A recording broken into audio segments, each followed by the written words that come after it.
사람은 두 개의 귀가 있습니다. 그리고 하나의 입이 있죠. 말을 많이 하기보다는 많이 들으라고 하는 창조주 하나님의 그러한 깊은 뜻이 있을 것입니다. 그리고 그 두 귀를 가지고 어떤 이야기를 듣느냐에 따라서 우리의 삶의 퀄리티가 달라질 것입니다. 오늘 성경 말씀은 들으라라고 하는 단어가 나오게 됩니다. 오늘 4절 말씀에 보면은 이스라엘아 들으라 라고 이야기합니다.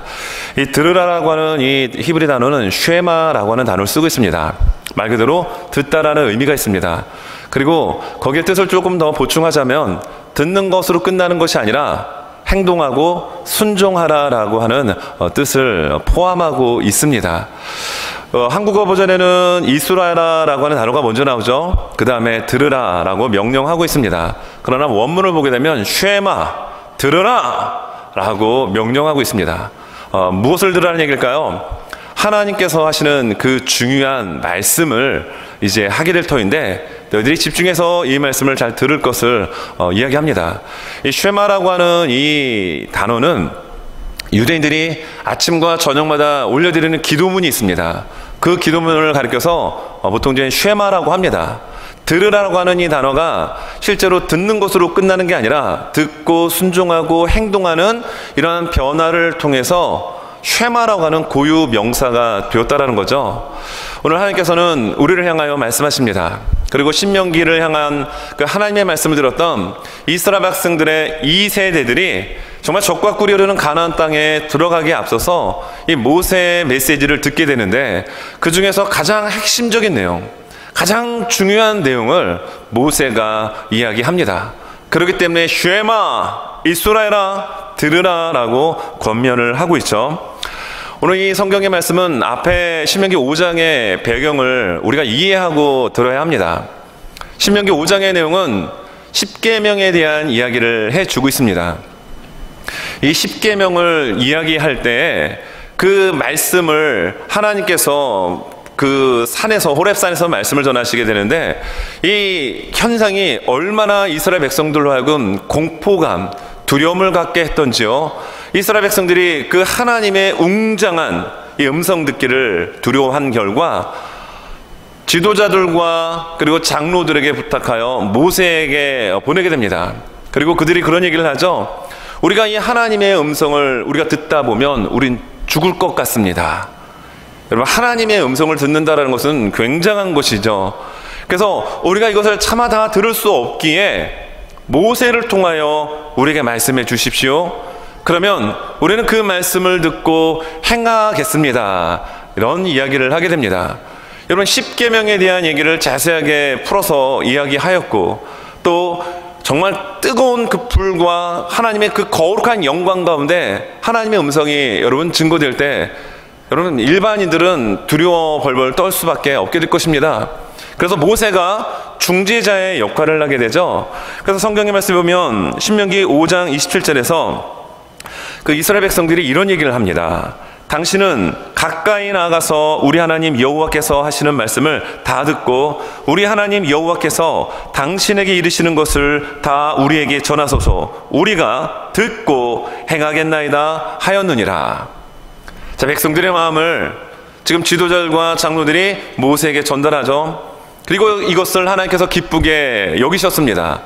그래서 하나님께서 모세에게 이야기를 하시는데, 그 이야기가 신명기 5장 29절의 말씀입니다. 다만 그들이 항상 이 같은 마음을 품어 나를 경외하며 내 모든 명령을 지켜서 그들과 그 자손이 영원히 복받기를 원하노라. 여러분, 그들이 품었던 이 마음, 하나님이 말씀하시면 그 말씀을 듣고 우리가 그 말씀을 행하겠습니다라고 하는 이 마음대로 그들이 하게 되면 하나님께서는 그들에게 복을 주실 것을 약속해 주셨습니다. 여러분, 이 시간 우리는 하나님의 말씀을 듣습니다. 하나님의 말씀을 듣고 지키고 행하는 그의 삶은 하나님께서 복을 부어 주십니다. 그의 영혼이 잘됨같이 범사가 잘 되어지고 그의 육신이 강건해질 수 있는 하나님의 은혜를 하나님께서 하나님의 말씀을 듣는 자녀들에게 부어 주십니다. 오늘 이 쉐마라고 하는 이 하나님의 말씀을 듣는 백성들은 이런 마음가짐으로 정말 중요한 말씀을 듣게 됩니다. 어떤 말씀을 그들은 들었을까요? 오늘 말씀을 보게 되면 한 두 가지의 내용이 나오게 되는데, 먼저 하나님은 유일하신 하나님이시라는 것을 스스로 증거하고 계십니다. 하나님은 어떤 분이십니까? 유일하신 분이라는 거예요. 오직 한 분이신 분이심을 말씀하고 있습니다. 4절 말씀에 이렇게 기록되어 있습니다. 이스라엘아 들으라, 우리 하나님 여호와는 오직 유일한 여호와시니. 우리 하나님은 유일하신 분이시라고 말씀하고 있죠. 새 번역 성경에서는 이렇게 번역을 합니다. 주는 우리의 하나님이시요 주는 오직 한 분뿐이시니다. 하나님은 한 분이십니다. 유일하신 하나님, 유일하신 아버지 하나님 앞에 우리는 지금 이 시간 예배를 드리고 있습니다. 이 세상에 있는 수많은 잡신 가운데 한 신을 선택해서 우리가 예배를 드리는 것이 아니라, 우리 하나님은, 우리 예수님은 오직 한 분이신 유일하신 분이심을 우리는 믿습니다. 그런 마음을 가지고 이 시간 우리는 예배를 드리고 있습니다. 요즘은 종교 다원주의 시대라고 합니다. 오직 예수, 이거 외치면은 뭔가 시대에 뒤떨어지는 고리타분한 사람처럼 여겨지는 시대를 우리가 살고 있어요. 그러나 성경 분명히 말합니다. 우리 하나님은 어떤 분이십니까? 오직 한 분뿐이신 유일하신 분이심을 성경은 계속해서 우리에게 강조하고 있습니다. 여러분, 이 미국 땅은 하나님의 말씀에 기초하여 세워진 나라입니다. 그래서 대통령들이 취임식을 할 때마다 그 하나님의 생명의 거룩한 말씀 위에 손을 얹고 선서를 하게 되죠. 바이든 대통령이 대통령으로 취임식을 할 때도 똑같이 성경 위에 손을 얹고 선서하였습니다. 그리고 이 임기 동안에 국정과 그리고 존 바이든 대통령의 가족 모두가 정말 잘 이 모든 임기를 마칠 수 있기를 어느 목사님이 기도를 했죠. 흑인 목사님이신데 델라웨어에서 목회하시는 목사님이셨습니다. 시커먼 선글라스를 끼시고 기도하는 장면이 있었죠. 그런데 그 기도의 마지막 부분에 그는 예수님의 이름으로 기도합니다라고 기도하지 않았습니다. 어떻게 기도를 했냐면, 그는 다양한 종교의 이름으로 기도합니다라고 하며 대통령 취임식의 기도를 마쳤다라는 겁니다. 그리고 제17차 국회가 개원하는 가운데 하원 의원의 기도의 내용을 보고 또 마지막 부분의 그 내용을 보게 될 때 정말 소스라치게 놀라지 않을 수 없는 그런 내용들이 담겨져 있다라는 겁니다. 여러분, 하나님은 유일하신 분이십니다. 예수님은 오직 한 분이십니다. 그 예수 그리스도를 통하여 우리는 기도하고 예수 그리스도를 통하여 우리는 구원받습니다. 그런데요, 하나님의 말씀에 세워진 이 미국 땅에, 그것도 전 세계인이 보는 취임식과 국회가 개원하는 가운데 예수의 이름으로 기도하지 않고 온갖 다양한 종교다원주의에서 난무하는 잡신들의 이름을 가지고 기도하는 장면을 우리가 지금 보고 있다는 겁니다. 자, 이 시간에 우리가 한번 짧은 영상이지만 30초의 영상인데요, 잠깐 이 영상 보겠습니다. We pray for divine favor upon our president, 볼륨을 좀 높여주시면 좋겠습니다. Biden, and our first lady, Dr. Jill Biden, and their family. In the strong name of our collective faith, amen. We ask it in the name of the monotheistic God, Brahma, and God known by many names, by many different faiths. A man and a woman.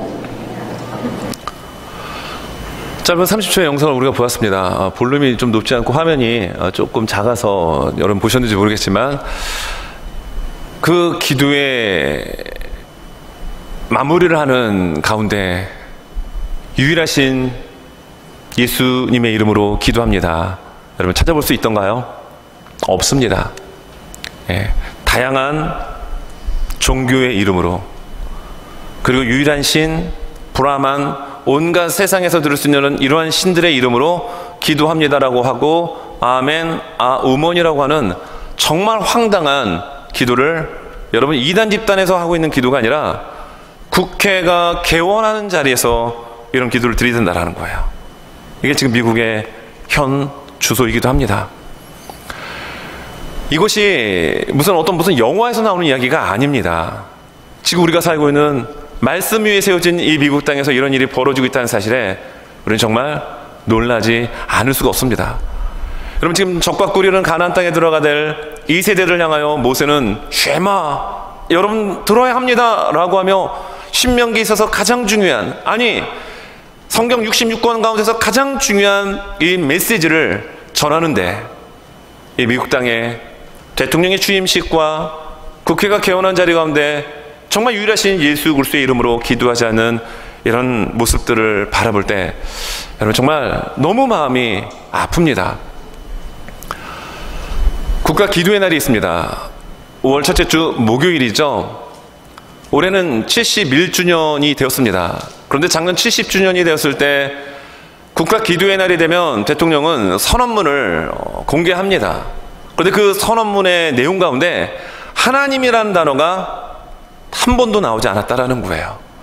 그것을 가지고 폭스 뉴스부터 해서 여러 언론 매체에서 논란을 삼았습니다.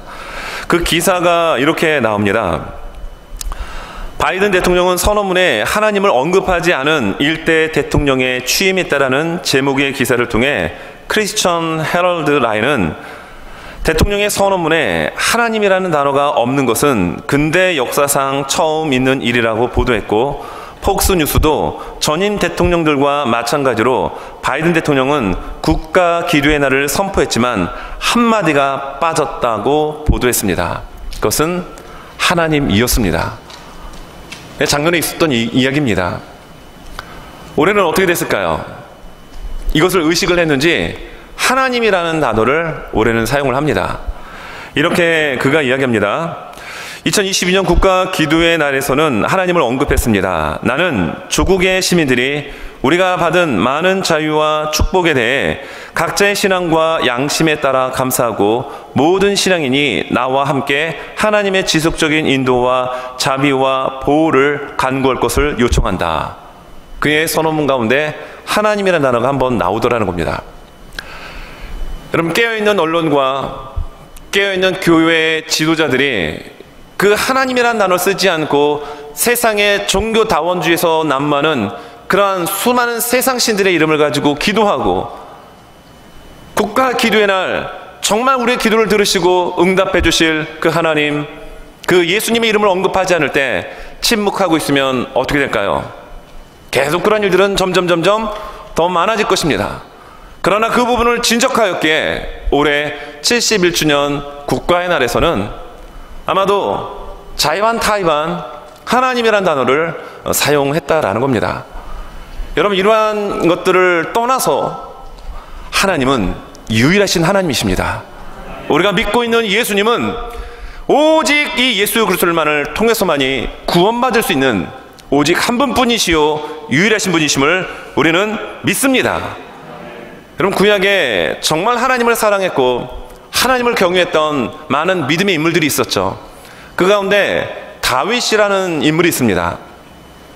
다윗이 이스라엘의 왕이 되었습니다. 그가 뭐라고 고백을 합니까? 그는 시편 86편 10절에서 주만이 하나님이시다라는 고백을 합니다. 그 말씀은 이렇습니다. 무릇 주는 위대하사 기이한 일들을 행하시오니 주만이 하나님이시니이다. 주님만이 오직 한 분뿐이신 유일하신 하나님이십니다. 다윗은 이걸 선포하고 있는 겁니다. 그래서 다윗을 하나님은 기뻐하셨습니다. 그리고 그를 하나님 마음에 합한 자라고 하나님은 흐뭇해 하셨습니다. 여러분, 우리를 바라보시면서 하나님만이 유일하신 여호와시요 오직 예수님만이 우리를 구원하실 유일하신 분이심을 선포하고 고백하는 우리 모두가 되실 수 있기를 예수님의 이름으로 축원합니다. 그 부분을 들으라는 거예요. 쉐마. 또 두 번째는 온 마음으로 하나님만을 사랑해야 된다라고 우리에게 말씀하고 있습니다. 이것은 명령입니다. 너희들이 선택해야 될 취사 선택의 문제가 아니라 반드시 하나님만을 사랑해야 될 것을 명령해 주고 있는 겁니다. 5절의 말씀입니다. 너는 마음을 다하고 뜻을 다하고 힘을 다하여 내 하나님 여호와를 사랑하라. 하나님의 명령입니다. 여러분, 말씀 육신이 되어 이 땅에 오신 예수님께서 많은 이제 사역들을 감당하시고 이제 십자가를 지시기 위한 그 시간이 임박했을 쯤에 많은 서기관들과 율법사들의 둘러싸여서 질문을 받습니다. 마가복음에서는 서기관이라고 이야기하고 있고 마태복음에서는 율법사라고 이야기를 하죠. 어느 계명이 첫째이니까, 마태복음에서는 어느 계명이 가장 큽니까? 라는 질문을 예수님이 받으십니다. 이때 예수께서 뭐라고 말씀하십니까? 오늘 본문의 말씀을 인용하셔서 예수님께서 이렇게 말씀하시죠. 마가복음 12장 29절 31절입니다. 예수께서 대답하시되 첫째는 이것이니 이스라엘아 들으라. 주 곧 우리 하나님은 유일한 주시라. 내 마음을 다하고 목숨을 다하고 뜻을 다하고 힘을 다하여 주 너의 하나님을 사랑하라 하신 것이요. 둘째는 이것이니 내 이웃을 내 자신과 같이 사랑하라 하신 것이라. 이보다 더 큰 계명이 없느니라 라고 주님 말씀하셨습니다. 우리가 읽었던 이 본문의 내용을 예수님께서 그대로 그 율법사와 서기관들에게 말씀하고 있는 거죠. 여러분, 가장 큰 계명은 무엇입니까? 하나님 사랑하는 것입니다. 우리의 마음을 다하고 뜻과 성품과 힘을 다하여, 심지어 우리의 목숨을 다하여 하나님을 사랑하는 것이 여러분 가장 중요한 일입니다. 여러분, 사람들은 이런 생각을 할 수가 있을 거예요. 하나님 왜 우리로 하여금 우리의 전 인격적인 모든 것을 다하여 하나님만을 사랑하라고 명령하십니까? 왜냐하면 우리가 하나님을 사랑하기 전에 하나님께서는 우리를 먼저 사랑하여 주셨기 때문입니다. 여러분, 성경의 말씀에 보면요, 요한복음 요한일서 4장 10절에 보면 이렇게 말씀에 나옵니다. 사랑은 여기 있으니 우리가 하나님을 사랑한 것이 아니요 하나님이 우리를 사랑하사 우리 죄를 속하기 위하여 화목제물로 그 아들을 보내셨습니다. 우리가 하나님을 사랑한 것이 아닙니다. 하나님께서 우리를 먼저 사랑하셔서 우리를 죄에서 구원해 주시기 위하여 독생자 예수 그리스도를 이 땅 가운데 보내주신 분이 하나님이십니다. 그러므로 그 은혜에 감사하고, 여러분, 정말 우리의 마음과 뜻과 성품을 다하여 하나님만을 사랑하는 우리 모두가 되어야 될 줄로 믿습니다. 북녘 땅에는 지금 이 순간에도 생명을 걸고 예배를 드린 분들이 많이 있다라고 탈북자들의 증언을 통하여 우린 듣습니다. 모퉁이 돌 북한 선교를 하시는 이상 목사님의 그 설교 가운데서 들은 내용입니다. 6.25 전쟁이 끝나고 무려 1972년 19년 동안 어느 땅굴 속에서 생활한 20여 명에 대한 이야기입니다. 평양에서 개성까지 김일성 고속도로를 뚫는 과정 가운데 그 불도저가 막 밀고 나가는데 갑자기 땅이 움푹 꺼지더라는 겁니다. 그래서 거기를 조사해 봤더니 사람들이 파놓은 땅굴이 있었기 때문에 도로가 주저앉은 거였어요. 그래서 그 안에 있던 사람들을 다 잡아서 결박을 해보니 한 20여 명의 사람들이었다는 겁니다. 그 몰골이요, 머리가 이 허리 이상으로 내려오고 사람의 모습이 아니었겠죠.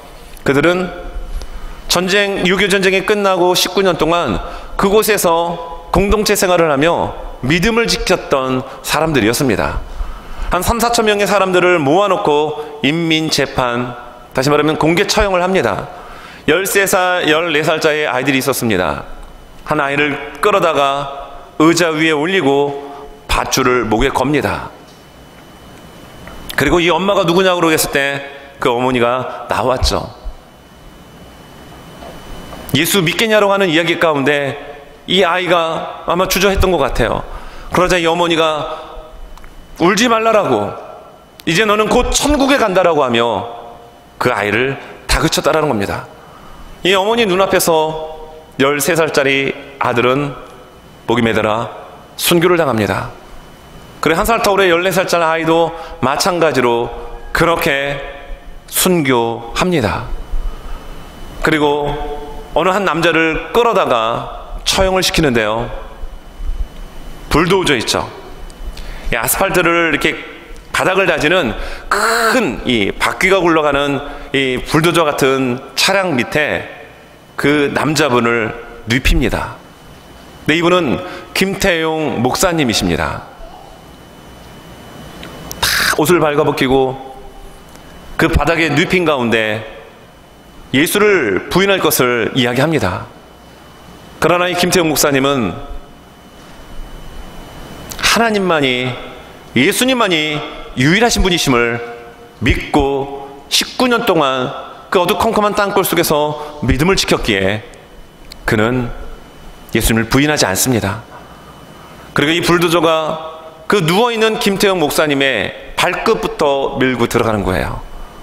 온 뼈마디 관절이 으스러지는 가운데 이 목사님은 찬송가 314장을 찬양합니다. 여러분, 찬송가 314장은 내 구주 예수를 더욱 사랑,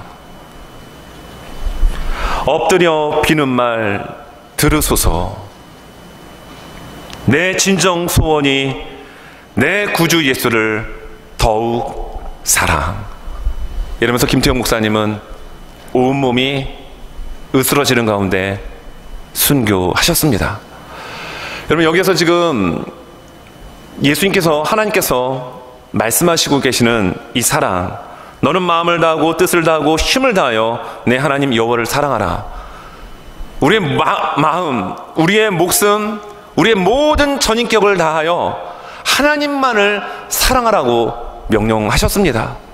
그런데 김태용 목사님은 정말 생명을 다하여 우리 주님만을 사랑하며 그렇게 순교하셨습니다. 여러분, 예수님은 우리를 사랑하십니다. 예수님은 여러분들을 위하여 생명을 주셨습니다. 여러분, 그 예수님을 우리의 마음과 목숨과 뜻과 성품을 다하여 정말 사랑할 수 있는 저와 우리 모두가 될 수 있기를 예수님의 이름으로 축원합니다. 할리 스코카리라고 하는 신학자가 이런 얘기를 합니다. 앞에 한번 글을 보고 한번 같이 한번 읽겠습니다. 네, 자막을 보고 같이 한번 읽겠습니다. 네, 같이 한번 읽겠습니다. 시작.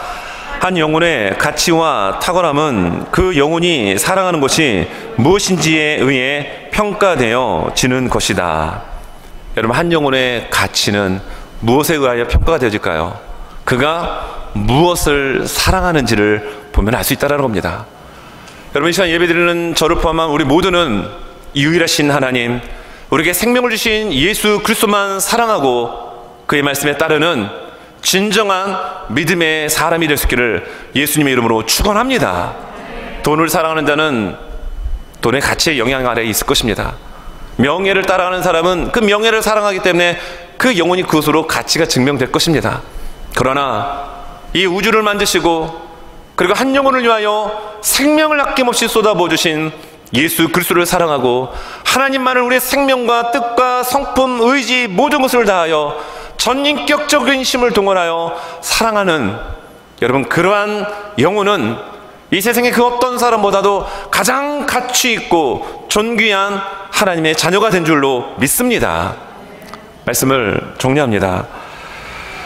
여러분, 우리는 예수님 외에도 많은 곳에 구원이 있다라고 이야기하는 그런 종교다원주의 시대를 우리가 지금 살아가고 있습니다. 진정으로 우리가 믿어야 될, 그리고 온전히 경배하고 섬겨야 될 분은 누구입니까? 하나님이십니다. 예수님이십니다. 그리고 그 유일하신 하나님, 그리고 예수 그리스도만을 사랑하고 섬기고 순종해가 살아가는 저와 우리 모두가 될 수 있기를 예수님의 이름으로 축원합니다.